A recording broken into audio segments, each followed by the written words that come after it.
Hey y'all. Hello, hello. Good evening.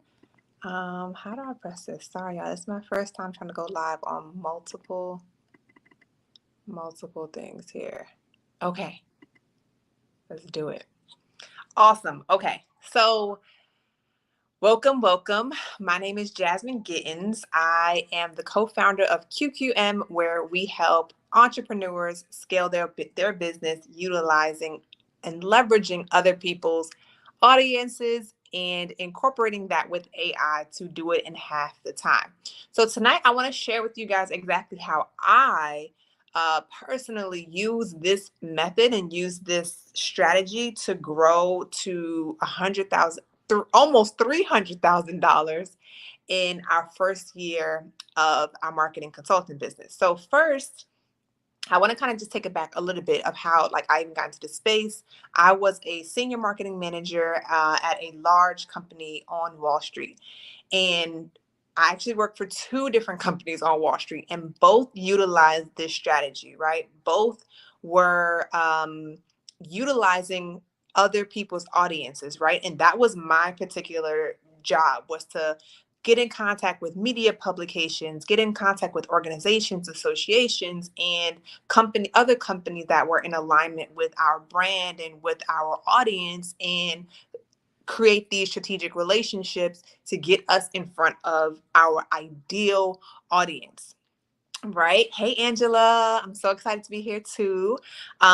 So that was my job, right? And again, this was on Wall Street for companies that were making millions and millions and millions and millions of dollars, right? And if you just kind of think about it, of leveraging other people's audience, you think of Nike, right? What do? They connect with influencers, they connect with celebrities to get in front of their audience who is in alignment with their target audience, right? So again, just bringing light to the fact that this is what billion-dollar companies are doing regularly. You see now a lot of corporations, a lot of companies reaching out to influencers, trying to get influencers to show their products or share their service as a means of expanding their brand and getting more sales. This is exactly what we were doing, as you know, working on Wall Street. What I was doing working on Wall Street when I was at my role as the marketing manager there, right?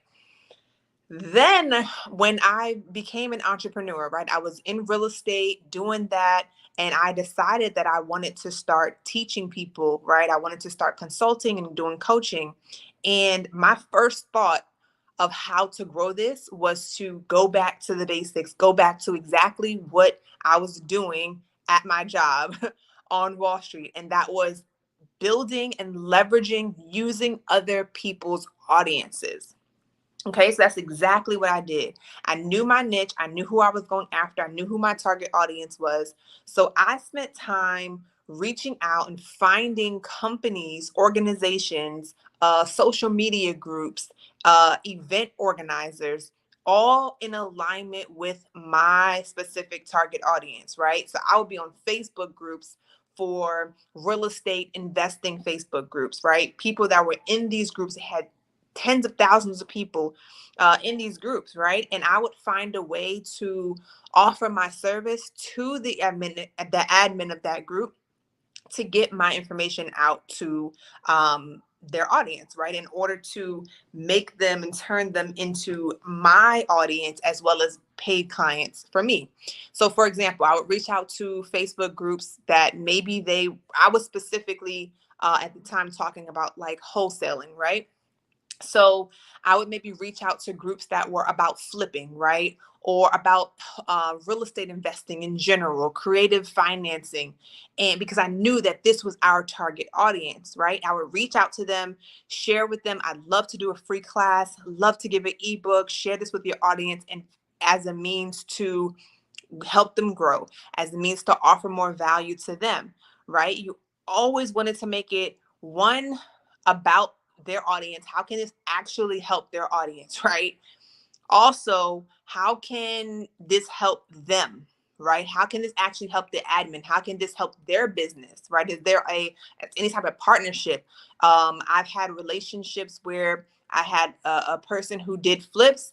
I was teaching wholesaling, right? So therefore I would, if I got somebody who wanted to do flips, I will refer them right over to him and vice versa, right? So you're creating a mutually beneficial relationship, but the audiences were in alignment with each other. So when you're utilizing and tapping into their audience, I'm getting directly who I'm looking to go after. So it's very different from posting on social media and hoping that the algorithm gets you in front of the right person, or even running Facebook ads, hoping, even though you do your targeting, right, which is great, and all these things are wonderful. No means I want to say that they're not. They're all great tactics, great strategies, and you want to utilize them. But you absolutely have to use this strategy whether you're new or you already have a great business going in terms of financial, right?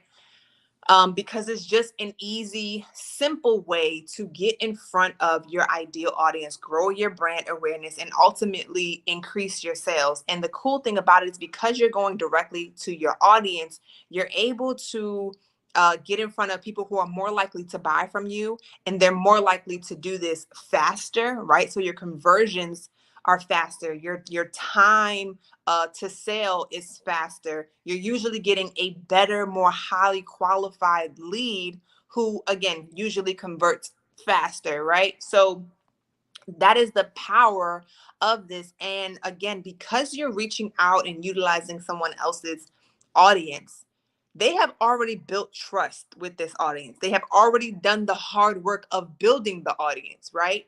So when you reach out to them, all we were doing was, again, offering our service, but we are getting in front of 10,000 people just from having a expertise and a service that we can sell. That was it, right? So to kind of break this down for you, again, working on Wall Street, helping them make that millions of dollars, right? Utilizing this strategy. And then we decided, okay, this was going to be we didn't do any other strategy for our real estate consulting business, right? No other strategy. We only leveraged using other people's audience.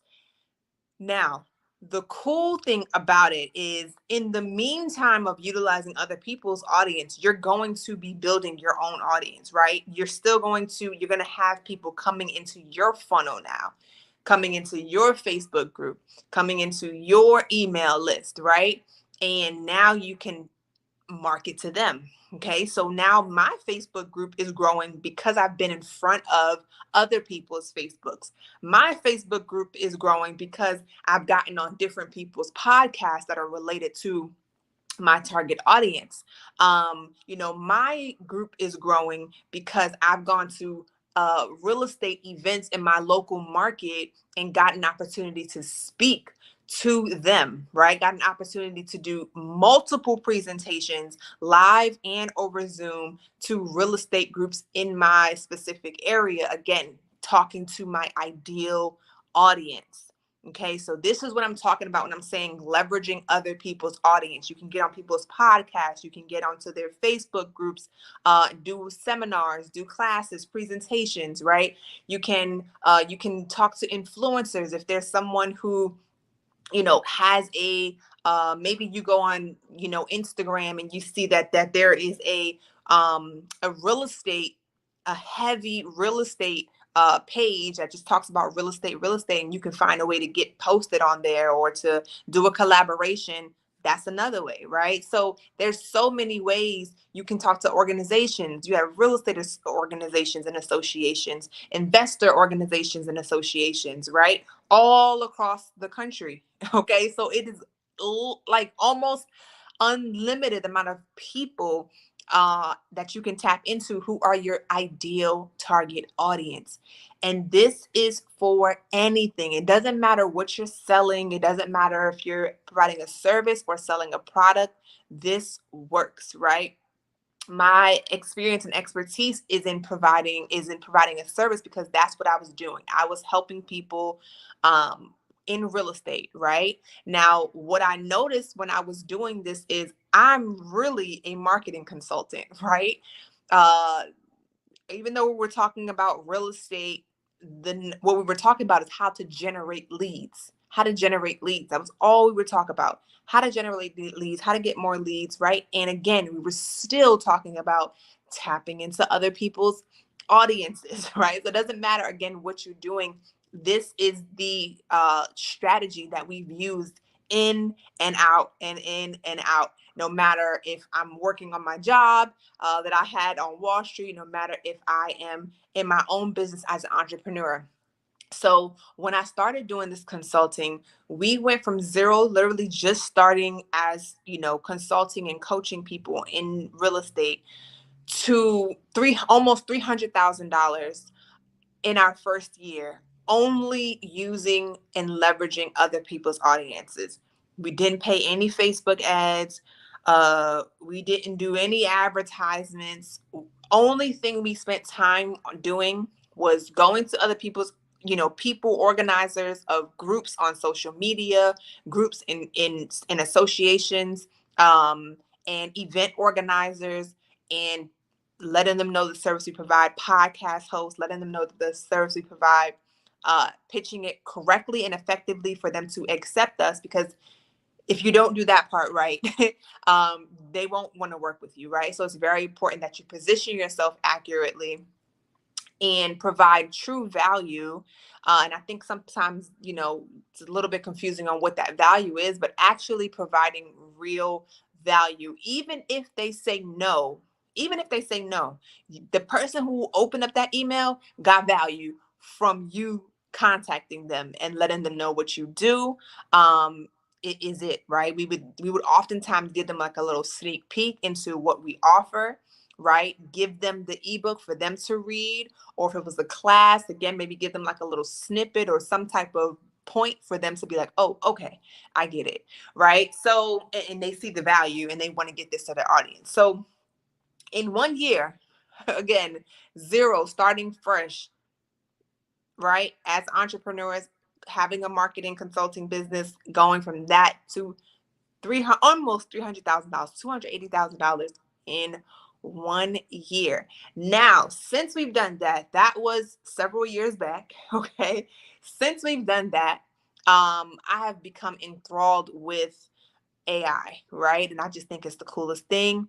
Actually, for one of the businesses I worked on Wall Street with, one of the events that I worked on where I was getting these building these relationships and creating and leveraging other people's audiences was an AI.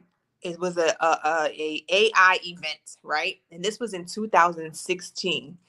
So at that point, I was all in. This was our biggest event of the year. It garnered the biggest revenue. I was like, what is this? I got to go to the event because I made so many sales and so many partnerships related around that event.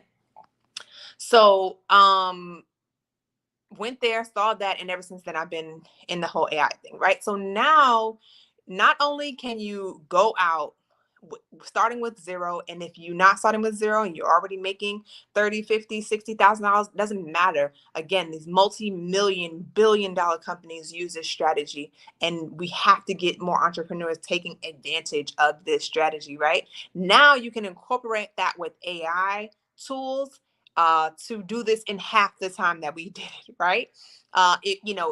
It's just phenomenal. So yeah, that's it, y'all. That's how we did it. And I'm gonna actually be doing a class coming up this Tuesday for you guys to see it all. Get the full strategy, learn how to execute it effectively, get people to say yes to you. And I'm also going to be sharing with you guys some of those AI tools that I use that are just phenomenal, complete game changers, right? But that is it, y'all. That is how we did it. We simply use and leverage other people's audiences. I know the gurus and everybody's telling you that you have to go viral, you have to build and have this big social media following in order to get sales, but that is simply not true. You can start from zero and you can go out and start making sales now. You don't have to wait until you've built an audience. And that is the great thing about it. Now, you want to still build your audience, okay? I'm not saying don't do that. I want to make that very clear. Okay. But while you are in the process of building your audience, and even if you already have an audience, you must incorporate this strategy. Must incorporate this strategy. So I hope to see you guys at that event. If not, comment below. Let me know what you guys think and what you do. Tell me what you do, what your service is, who is your target audience, and I'm happy to share. Maybe some associations or organizations that you can reach out to try to build a relationship, to try to collaborate and leverage their audience because they're there. They're there. All right, y'all. Awesome, awesome. Angela says she signed up for the class. I love it. I love it. Oh, great question. If you guys have any questions, feel free to comment. Angela says, how do you vet these groups? I worry about scammers. So here's the thing. You don't we don't take the time to vet them. I'm just going to be, quite frank with you. We don't take the time, and we take too much time and energy to like go out and be like, oh, are these people actually providing the service that they say they provide, or are they scamming, right? What we are concerned with is the fact that they have an audience that they have built, right? Um, and we want to find a way to tap into that audience to provide a real service that we have. So whether or not they are providing a good service. Ideally they are, because you don't really want to come in and, create too much of a relationship with someone who is not, right? So there's one thing if you're just going in and maybe they're doing like a e-blast for you, or you're going in and you're doing a class for their audience. It's not really much of a concern, because the people who are interested in your service are going to come into your funnel, right? So we're not staying in front of their audience forever, right? In some cases you do, like if you do a podcast, that stays there forever, right? But let's say you do a presentation, you're going to get in front of them and you're going to do your presentation. The people who attended, you already got their emails because they registered. The people who follow your Facebook page or they join your group, now they're in your funnel. So now you can establish and build a relationship with them yourself, right? Not based off of, not based off of the person who got you in front of them. Now, if you are creating a relationship where you're saying, I'm going to refer people to you, you're going to refer people to me, we're going to have some type of relationship like that, then yes, you do want to do more research. You do want to make sure this person is who they say they are, because now you are referring people to them. And that's where it becomes a bit more dicey, because you want to make sure that people are getting uh, properly served. You want to make sure people are getting the right information, and are getting real results, right? So in that case, yes, we do more vetting. But if we're just getting in front of their audience to do a class or to, just have a post, then no, we don't. We don't worry about that. All right. It's more so, again, it's about numbers, just like everything, right? So we're trying to get in front of, and this is the thing about leveraging other people's audience. There was a time when, like in the beginning, we would leverage people's audience by targeting the individuals, right? Like, oh, okay, these people are, maybe we get a list of the members in the organization and we can like reach out to them individually. So that's one way to do it. But then if you just say, let's work smarter, not harder, right? Um, Reaching out to the group admin or the organizer to say, let me get in front of everybody, right? Instead of me trying to like send 10,000 emails to 10,000 of your members, let me do a presentation. Let's promote it on your website. Let's promote it on your social medias, and boom. Next week, whenever it is, we get on, and now you're in front of the whole audience. That live gets saved, right? We're still getting sales from doing podcasts or doing Facebook lives and trainings that we did years ago. Okay, because it's still up. People are still coming into their funnel. People are still new. They're seeing these episodes, and they're reaching out. So that is exactly how we made almost $300,000 our first year in business for our consulting and coaching. And we've just scaled since, because Now we know how to effectively do these things, right? And now we're using the power of AI, and we want to show you guys how you can do this, how you can use this in your business to grow your business, to scale your business, to increase your sales, increase your conversions, right? Because again, you're getting in front of more qualified people. So that is all, beautiful people. We are, unless there's any more questions, check out Instagram. I'm over here I see some stuff on YouTube. I'm on Instagram. Hello to all the people that joined the live. I appreciate y'all. Appreciate y'all. Awesome. So I'm gonna go ahead. I'm gonna leave the link somewhere. You can always go into my bio in my Instagram, and the link is right there for you to register. So Jazmine Gittens, JazminGittens. All right. Thank y'all. And I'll see y'all. I'll be coming live pretty much regularly, like almost. I don't want to say it yet because I want to make sure I'm showing up. But pretty much 8 o'clock, Monday through Friday, you can expect me. Okay. See y'all.